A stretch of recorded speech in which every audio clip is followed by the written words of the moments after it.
When I was a kid, I was definitely one of the odder children. I had concerns that other children shouldn't have to be burdened with.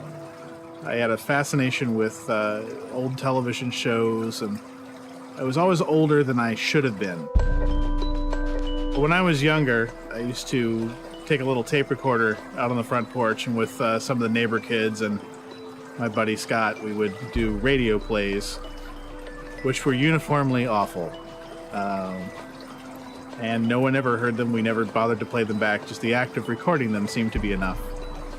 And it was probably my first exposure to writing. When I was in about the 4th grade, I checked out a book called The Toothpaste Millionaire, and I read the book about 40 times. And I thought I could be a writer, could be an artist. I want to write books. I actually ended up falling over into the comic book arena around the time I turned 10 or 11. And I got fascinated with the people who wrote and illustrated comic books. I would tell you that the defining moment for me when I realized the power of the visual married to the narrative is the work that Will Eisner did on the old Spirit comics was very cinematic. And I started getting that idea of, writing with an eye for, with word balloon placement, where are people going to be in your frame? And comic books, just like TV, end up being a matter of, where you're choosing to frame your action and how to highlight it. So television seemed like a natural extension of that. There are shows like when I worked on Dancing with the Stars, there's quite a thrill about being able to work with certain celebrities that you've enjoyed since you were younger. Every week, trying to come up with some place to send George Hamilton, was a real treat for me because I loved the guy since I was a kid. And every week he'd give me flack about where I sent him, and every week when it was over, he'd tell me he had the time of his life. That's the glamour associated with reality television. When we were nominated for an Emmy for Split Ends in 2009, it is the first time that my name has ever appeared on an Emmy nomination.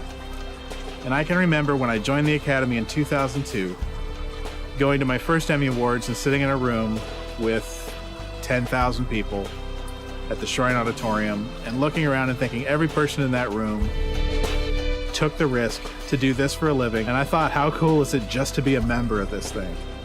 And to get nominated for an Emmy 7 years later.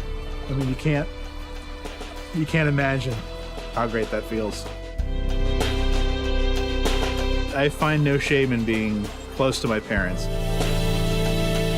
I'm lucky enough that I have the kind of support system that you absolutely cannot move forward without. My folks were behind me when I wanted to go to art school. My folks were behind me when I wanted to go to film school. If I could think of another thing that is generally less useful, I'm sure they would stand behind me and I could get my degree in Elizabethan poetry. They are behind me 100% no matter what I do, and that's really, I kid around about it, but if I didn't have that behind me, I would not be anywhere near where I am now. We always tried to give Troy enough rope to do the things that he felt a real passion for.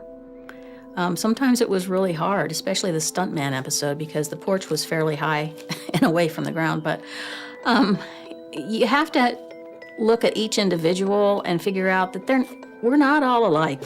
People are going to have dreams, and they just have to go for them. I will tell you unabashedly that I was a huge misfit as a child. Just nothing about me was similar to anything my peers were interested in. I was a freaking weird kid. And the best part is, all that weird stuff now just makes me funnier and makes the shows better. So it all comes full circle. Embrace being weird